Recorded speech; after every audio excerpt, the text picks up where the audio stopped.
Pourquoi tu t'arraches les cheveux, chérie? Parce que...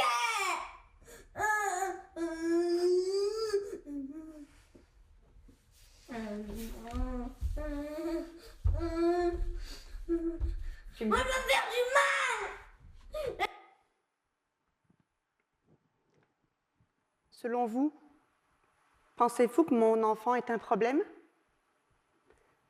Cet audio a été enregistré dans le cadre d'une étude universitaire à laquelle notre famille participait pour étudier le quotidien des familles vivant avec un enfant autiste. Arthur avait à peu près 5 ans. Je suis sûre que personne était indifférent à la souffrance que pouvait ressentir mon enfant quand il avait des débordements émotionnels de la sorte. Avez-vous vu le regard de cet enfant?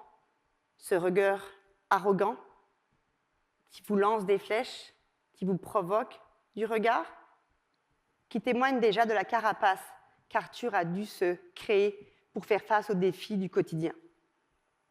Arthur était un enfant qui est né sans mode d'emploi, très compliqué dès le début. Tout ce qui marchait avec ses grands frères ne fonctionnait pas avec Arthur. J'ai demandé conseil, j'ai entendu des conseils, des avis non sollicités qui m'ont un petit peu mis à côté de mes baskets. Ils m'ont un petit peu incité à écouter ma tête plutôt qu'écouter mon cœur. La pire injonction qu'on entend, c'est « il te manipule ». Pensez-vous que l'enfant que vous avez entendu me manipule? Un peu plus tard dans l'audio, si je vous l'avais fait écouter au complet, les débordements émotionnels d'Arthur pouvaient durer plus d'1 heure. Vous m'auriez entendu dire « Arthur, range ton manteau, range tes bottes ». « Oh non, je ne les rangerai pas. Oh oui, tu vas les ranger ». Il a fallu que je me pardonne toutes les violences éducatives ordinaires que j'ai fait vivre à mon fils en pensant que cet enfant me manipulait et qu'il fallait que je lui mette un cadre. On a fait diagnostiquer Arthur à peu près à 5 ans quand il a commencé sa maternelle. Rien n'allait plus, tout était difficile. Le diagnostic est tombé, trouble du spectre de l'autisme. Tant qu'à faire dans la foulée, j'ai fait évaluer ses grands frères, Nathan et Quentin, aujourd'hui âgés de 17 ans, puis je me suis fait évaluer. À nous 4, nous représentons une belle palette de la diversité humaine. Beaucoup de diagnostics, tous commençant par le mot trouble. C'est quand même très troublant de penser qu'une partie de notre identité commence par le mot trouble. J'ouvre une parenthèse sur les diagnostics. Quand le diagnostic est posé par une personne ou une équipe pluridisciplinaire habilitée à poser un diagnostic et que ce diagnostic est là pour répondre à un besoin de l'enfant, je pense que le diagnostic est vraiment quelque chose qui peut être utile. Et ça l'a été dans notre cas. Si le diagnostic est posé à la va-vite par des personnes non habilitées à le faire et que le diagnostic est là pour répondre à un besoin de l'école ou de tierces parties extérieures à l'enfant, sans prendre en compte le tableau symptomatique de l'enfant, là, je vous avoue qu'en tant que citoyenne, j'ai un malaise.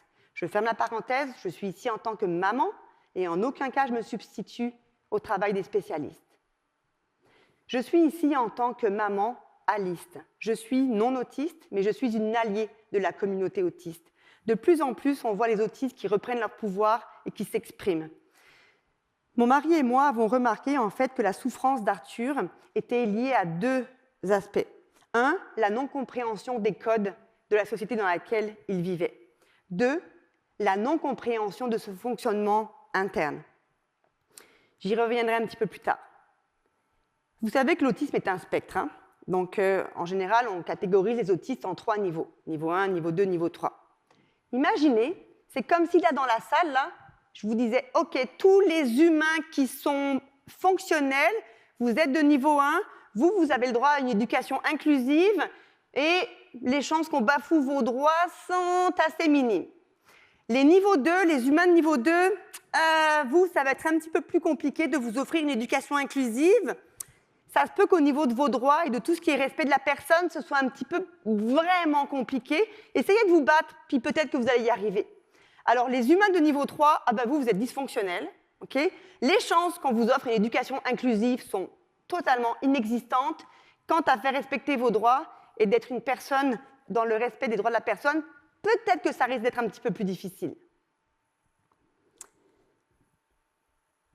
Aujourd'hui, je suis là pour vous parler de neurodiversité. Je vous parle d'autisme, certes, parce que ça a été l'histoire qui a été la plus souffrante pour moi en tant que maman d'accompagner mon enfant. Je vous parle aussi de TDAH, de dyslexie, de orthographie, de surdouance. Certains peuvent inscrire la bipolarité là-dedans ou le syndrome de Gilles-Tourette. La neurodiversité fait de plus en plus son apparition dans la littérature. Dans les entreprises, on parle des programmes de diversité, d'équité et d'inclusion. On inclut de plus en plus la neurodiversité. De quoi ça parle? C'est simplement célébrer les différents modes de pensée. Ça part du principe que le fonctionnement humain tient en grande partie dans le fonctionnement du cerveau. Et ce mouvement vise à démédicaliser ce que pour le moment, nous disons que ce sont des pathologies mentales. Environ 1 enfant sur 66 aujourd'hui au Canada est diagnostiqué autiste. 5 à 7% des enfants d'âge scolaire sont TDAH. 15 à 20% des enfants d'âge scolaire ont un trouble d'apprentissage quelconque. Un enfant qui souffre, c'est la société qui souffre. C'est le couple, la fratrie, la famille élargie, l'entreprise. Tout le monde souffre. Personne ne peut rester indifférent face au manque d'inclusion de ces enfants dans l'éducation qui crée de la souffrance. Élever un enfant autiste, c'est difficile. Tout est difficile. Le médecin, le dentiste, le coiffeur, les vacances, le sport, les invitations chez des amis, tout. Si c'est difficile pour moi, imaginez combien c'est difficile pour lui. À un moment donné, j'étais à bout de souffle. J'avais essayé plein d'affaires, j'avais essayé la voie d'autoritaire, ça ne marchait pas. Un soir, quand il est rentré de l'école et que Arthur était en crise, je me suis agenouillée à côté de lui, puis je lui ai dit « Arthur, je ne sais pas comment je vais faire. La seule chose que je sais, c'est que je vais être là pour toi et que je vais me mettre à mon service. Je vais faire tout ce qui est en mon pouvoir pour accepter radicalement et inconditionnellement tout ce que tu es. Et je vais me battre pour qu'ensemble, nous puissions y arriver. » Puis à ce moment-là, il y a vraiment un changement de paradigme qui s'est fait à l'intérieur de moi. J'ai décidé que mon enfant allait être mon guide. J'ai décidé de me mettre au service de mon enfant et de mes enfants neuroatypiques. C'est un chemin qui a été pénible. Je me suis sentie très seule parce qu'effectivement, c'est un peu, je naviguais à contre-courant. Par contre, ça a vraiment été le chemin qui m'a permis de me mettre au service de mon enfant. Puis c'est un petit peu ça que j'ai envie de faire avec vous, c'est de vivre un moment stop, puis de voir comment on peut ensemble rendre le quotidien de ces enfants plus doux. Quand on a un diagnostic d'autisme dans une famille, on nous offre beaucoup de services. Mon mari et moi avons choisi des services qui allaient nous permettre de revenir à la base. Nous voulions des services qui allaient nous permettre de nous réunir en tant que famille et d'essayer de nous comprendre, développer un langage commun, développer des outils communs. Le service que nous avons décidé de mettre au service de la famille, c'est vraiment l'accueil des émotions. Tous les humains fonctionnent pareil. C'est juste que les autistes ont une façon de procéder, de vivre leurs émotions différemment. Alors nous avons suivi des ateliers, les enfants autistes avec des éducateurs d'un côté, puis les parents de l'autre. C'était magnifique. Ça a vraiment changé la donne au niveau de notre famille, de vraiment revenir à la base. Même langage, mêmes outils. Je vous avoue que Arthur a très bien acquis les concepts de gestion des émotions. Encore aujourd'hui, il applique ces outils. Il est très très bon au niveau de maîtriser et de comprendre son fonctionnement intérieur qui lui générait de la souffrance. Beaucoup plus difficile pour les adultes que nous sommes d'acquérir ces outils. Moi, ça m'a vraiment permis d'adopter une confiance en moi, la confiance que tout allait être OK. Arthur avait à peu près 10 ans. Il était dans sa chambre, j'étais dans la cuisine. Je l'ai entendu hurler « Maman », un hurlement, et je savais ce à quoi je ferais face. J'ai monté les escaliers en courant. Mon enfant était au bord de la fenêtre, prêt à sauter. J'ai avancé vers lui avec beaucoup de calme. Je lui ai tendu la main. Je lui ai dit « OK, chérie, je suis là. On va le faire ensemble. » Élever un enfant atypique, ça nécessite de la part du parent qui se transforme pour acquérir cette force intérieure que tout va être OK. Je suis là, je garde le cadre, je te protège. À la maison, ça a demandé beaucoup d'adaptation. Se laisser guider par son enfant, c'est accepter que c'est lui qui mène le bal, quitte à faire du panier de linge son lieu de prédilection, quitte à faire du cododo avec notre fils jusqu'à ses 7 ans, malgré l'avis de tous les spécialistes. Aujourd'hui, Arthur dort dans sa chambre. Si j'ai le malheur de rentrer dans sa chambre sans frapper, c'est la fin du monde. La deuxième photo qui m'inspire beaucoup, c'est, on ne la voit pas très bien, c'est Arthur dans le fond, on est dans une cabane à sucre, beaucoup de bruit, beaucoup de surstimulation. Il était sur le bord d'exploser. À un moment donné, j'ai pris son assiette, je l'ai mis sous la table. Et il a fini son repas sous la table. Arthur était heureux, il était avec nous, il partageait un bon moment à la cabane à sucre. C'est certain que ceux qui ça dérangeait le plus, c'est ceux qui étaient autour de nous. La serveuse qui regardait en se disant « Ouh !» C'est un petit peu ça l'invitation que je vous pose. Comment on peut regarder au-delà de la différence, même si elle vous dérange, vous, plus qu'elle dérange mon fils. Au niveau du travail aussi, ça nécessitait beaucoup d'adaptation. C'est le cas de la plupart des familles vivant avec des enfants handicapés. Il faut qu'un des deux parents ralentisse. Souvent, c'est la personne avec le plus faible niveau de rémunération. Je vous laisse deviner qui écope au niveau du marché du travail. C'est la mère. Mon mari a gardé son emploi parce que le salaire était plus élevé et les assurances étaient vraiment plus généreuses parce que ça prend beaucoup de services qui coûtent cher. La photo que je vous montre, c'est moi qui fais la sieste avec mon enfant en plein milieu de la semaine. J'ai décidé d'être auto-entrepreneur pour être capable d'avoir une grande flexibilité qui me permet d'être au service de mon enfant. Donc ça veut dire arriver en retard à l'école et ne pas presser mon enfant. Ça veut dire prendre des journées maladie de manière illimitée pour me mettre à son service. Il en avait besoin. Je vous parle de tout ça parce que probablement dans la salle, il y a peut-être des employeurs. Donc, il y a peut-être des accommodements qui peuvent être faits pour accommoder vos salariés qui sont parents d'enfants neurodivergents.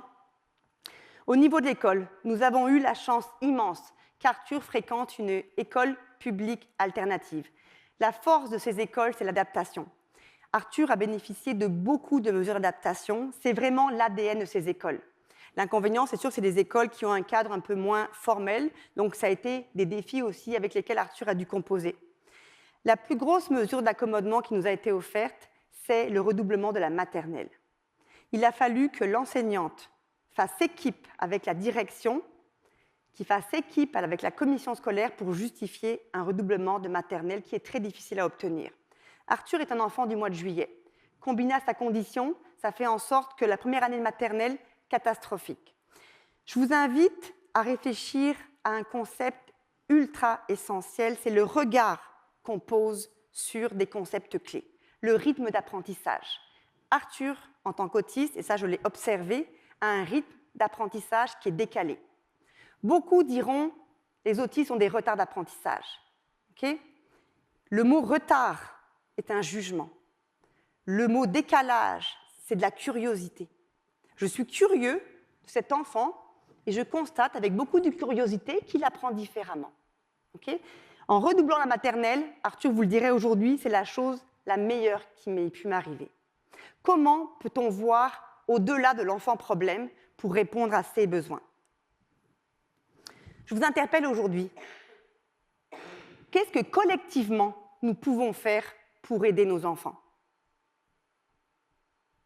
Une communauté inclusive autour de l'enfant est essentielle pour le soutenir. Vous êtes tous des individus qui faites partie de cette collectivité. On pourra y réfléchir ensemble à la pause si vous voulez. Maintenant, si je vous remonte cette photo, est-ce que vous la voyez différemment? Est-ce que vous la voyez, la lutte interne de mon fils, qu'elle n'est pas forcément dirigée contre vous? Êtes-vous capable de voir au-delà de l'enfant problème pour comprendre les défis que cet enfant vit à son quotidien? Avez-vous remarqué Doudou? Doudou avec un D majuscule. Doudou était le mécanisme de protection d'Arthur. Elle nous a accompagnés partout.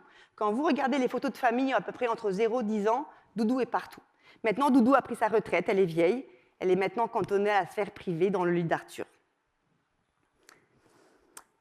Arthur a un message à vous faire. Aujourd'hui, il a 14 ans. C'est un ado qui va super bien, il va à l'école, secondaire 2, il fait du sport, il joue aux jeux vidéo un peu trop, comme beaucoup d'ados, il a une amoureuse. Puis quand on a préparé la conférence ensemble, je lui ai dit « Arthur, qu'est-ce que tu auras envie de dire aux gens qui nous écoutent ?» Donc je vous ai mis quelques éléments. Ce qui a vraiment été clé pour lui, c'est vraiment comprendre son mécanisme intérieur. Être entouré d'une communauté dans son école qui lui a permis de comprendre les codes sociaux avec beaucoup de patience, beaucoup de bienveillance et beaucoup d'amour. Quand j'ai demandé à Arthur, est-ce que tu te sens handicapé parce que l'autisme, à l'heure d'aujourd'hui, est encore considéré comme un handicap invisible? La chose qu'il m'a dit, c'est, en fait, maman, c'est les autres qui me voient différemment. Parce que moi, dans ma tête, tout est normal. Merci. Merci.